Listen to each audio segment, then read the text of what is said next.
Assalamualaikum warahmatullahi wabarakatuh. Selamat datang pada video pembelajaran kami. Pada kesempatan kali ini kami akan membahas materi mengenai struktur jaringan keras dan palpasi regio pada geni dalam konteks anatomi terapan fisioterapi. Sendi lutut atau knee joint merupakan salah satu sendi terbesar dan paling kompleks dalam tubuh manusia. Kompleksitas ini disebabkan oleh banyak faktor, baik dari tulang, ligamen, meniskus, hingga otot yang bekerja secara bersamaan sehingga menyebabkan gerakan yang fleksibel. Secara fungsional, sendi lutut memiliki peran yang sangat penting dalam aktivitas sehari-hari, seperti berjalan, berlari, naik turun tangga, hingga aktivitas olahraga. Selain itu, lutut juga memiliki fungsi yang sangat penting dalam menopang berat badan tubuh, terutama saat posisi berdiri dan gerakan yang dinamis. Namun, karena fungsinya yang sangat besar, sendi lutut juga merupakan salah satu sendi yang paling sering mengalami cedera, baik akibat trauma langsung, overuse, maupun degenerasi. Regioni merupakan area anatomi yang terletak di antara femur bagian distal dan tibia bagian proksimal. Di dalam regioni terdapat struktur yang bekerja secara terintegrasi, di antaranya distal femur, proksimal tibia, proksimal fibula, patella, serta jaringan lunak dan jaringan keras di sekitarnya. Secara klinis, regioni memiliki peran penting dalam tubuh, yaitu menjadi pusat pergerakan tungkai bawah.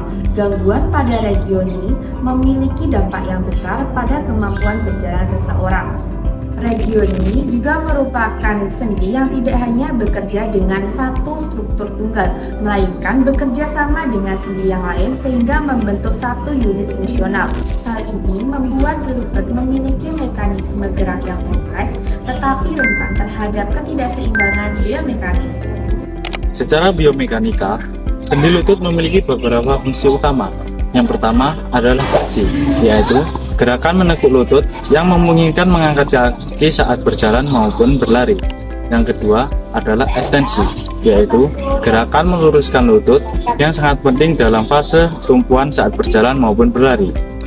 Selain itu, pada posisi fleksi, lutut juga memungkinkan terjadinya rotasi internal dan eksternal dalam jumlah terbatas. Hal ini menunjukkan bahwa lutut bukan hanya sekedar knee joint sederhana, tetapi merupakan modified knee joint yang memiliki kompleksitas gerakan tambahan. Keseimbangan antara stabilitas mobilitas pada sendi sangat bergantung pada integritas struktur tulang, ligamen, dan jaringan penunjang lainnya. Selanjutnya, sendi lutut terbagi menjadi 3 komponen utama. Yang pertama ada tibiofemolar joint, yaitu menghubungkan tulang tibia dengan femur yang berperan sebagai penopang tubuh atau berat badan. Kemudian yang kedua ada patellofemoral joint yang menghubungkan tulang patella dengan femur yang berperan untuk meningkatkan efisiensi kerja otot quadriceps. Kemudian yang ketiga ada proximal tibiofibular joint yang berfungsi sebagai sendi pendukung stabilitas lateral. Jika dilihat dari jenis sendinya, yang pertama tibiofemolar merupakan modified high joint, kemudian yang kedua patellofemolar merupakan plain joint, kemudian yang ketiga proximal tibiofibular merupakan gliding joint. Kombinasi ini memungkinkan lutut bergerak secara stabil namun tetap adaptif di berbagai aktivitas. Selanjutnya, kita masuk ke bagian jaringan keras, dimulai dari femur. Femur, bagian distal yang memiliki beberapa struktur penting, yaitu medial condyle, lateral condyle, intercondylar fossa, dan yang terakhir, medial dan lateral epicondyle. Medial condyle memiliki ukuran yang lebih besar, berfungsi untuk menahan beban yang besar dibandingkan sisi lateral, sedangkan lateral condyle memiliki ukuran sedikit lebih kecil tetapi tetap berperan penting dalam stabilitas sendi. Kedua kondile ini berartikulasi langsung dengan tibia dan menjadi permukaan utama dalam distribusi beban saat berdiri dan berjalan.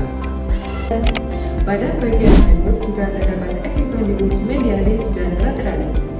Epicondylus medialis menjadi tempat perekatan dari ligamen kolateral medial atau MCL serta otot adduktor magnus. Sedangkan epicondylus lateralis menjadi tempat perekatan dari ligamen kolateral lateral atau LCL serta otot gastrocnemius bagian lateral. Di antara kedua kondile femur terdapat intercondylar fossa yang menjadi tempat area penting sebagai tempat perekatan ligamen krusiat yaitu ACL dan PCL. Struktur ini sangat penting dalam stabilitas anterior posterior lutut. Selanjutnya adalah tulang tibia.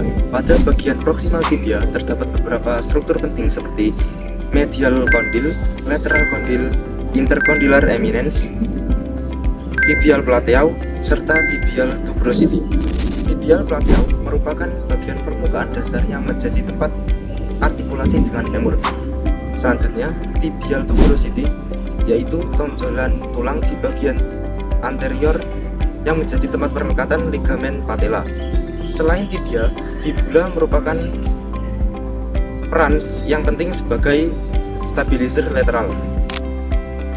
Pada bagian head of fibula terdapat perlekatan biceps femoris serta ligamen kolateral lateral, sehingga sangat penting untuk stabilitas sisi luar lutut. Untuk selanjutnya yaitu patella. Patella merupakan tulang sinusoid terbesar di dalam tubuh manusia. Fungsi patella yaitu melindungi bagian anterior lutut, meningkatkan efisiensi kerja otot quadriceps, serta menambah leverage saat ekstensi lutut. Patella memiliki beberapa bagian, yaitu basic, apex, dan juga facet medial dan lateral. Basic apex terletak di bagian superior dan berhubungan langsung dengan tendon quadriceps. Sedangkan apex terletak di bagian inferior dan menjadi titik awal ligamentum patellae yang menuju tibial tuberosity. Dengan adanya patella, gaya otot quadriceps dapat ditingkatkan secara signifikan saat melakukan ekstensi lutut. Selanjutnya kita masuk ke bagian palpasi jaringan keras pada regio Ken. Palpasi dimulai dari patella dengan pasien dalam posisi supine dan lutut rileks. Patella diraba untuk menilai bentuk, posisi, serta mobilitasnya. Kemudian dilakukan palpasi apex dan basis patella, diikuti dengan palpasi medial dan lateral joint length untuk menilai celah sendi yang berkaitan dengan kondisi memikro.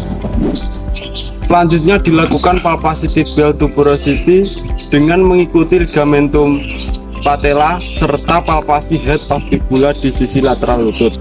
Palpasi juga dilakukan pada medial dan lateral femoral, condyle, epicondyle, serta tibial plateau sebagai landmark penting anatomi. Namun pada regio poplisa palpasi harus dilakukan dengan hati-hati karena terdapat struktur neuromuskular penting seperti arteri dan saraf poplital. Sebagai catatan klinis, nyeri saat palpasi dapat mengindikasikan beberapa kondisi seperti pertama, cedera meniskus, kedua ada sprain ligamen, selanjutnya ada patellar tendinitis, dan terakhir Osgood Schlatter disease.